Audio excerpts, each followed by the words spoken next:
ज्योतिबा डोंगरावर शनैश्वर जयंती सोहळा उत्साहात. शनिदेवाची उत्सव महापूजा आज. श्री क्षेत्र ज्योतिबा डोंगरावर शनैश्वर जयंती सोहळा मोठ्या धार्मिक उत्साहात साजरा करण्यात आला. ज्योतिबा मंदिर परिसरातील श्री शनिदेव मूर्तीस आज सकाळी पंचामृत अभिषेक करण्यात आला. शनी जयंतीनिमित्त शनिदेवाची उत्सव महापूजा बांधण्यात आली होती. श्री शनी मंदिरासमोर होमहवन विधी संपन्न झाला. नवदाम्पत्यांच्या उपस्थितीत होमहवन विधी झाला. दुपारी 12 वाजता श्रीचे मुख्य पुजारी भूषण कापरे यांचे हस्ते श्री शनी जन्मकाळ सोहळा झाला. पुष्पवृष्टी करून भाविकांनी शनिदेवाचे दर्शन घेतले. यावेळी विश्वास झुगर, प्रकाश सांगळे यांनी मंत्रपठणमध्ये विधी केली. रवळनाथ डौरी यांनी आरती गायली. यावेळी सुंठवडा वाटप करण्यात आला. फटाक्यांची आतिषबाजी झाली. भाविकांना प्रसाद वाटप करण्यात आला.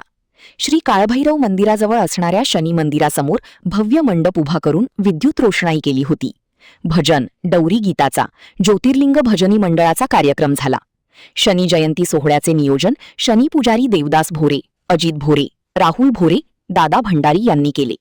यावेळी देवस्थान समिती प्रभारी धैर्यशील तिवले, सिंधिया ट्रस्ट ज्योतिबा कार्यालय प्रभारी अजित झुगर आदी मान्यवर उपस्थित होत्या. उन्हाळी सुट्टीमुळे भाविकांची ज्योतिबा दर्शनासाठी गर्दी होती.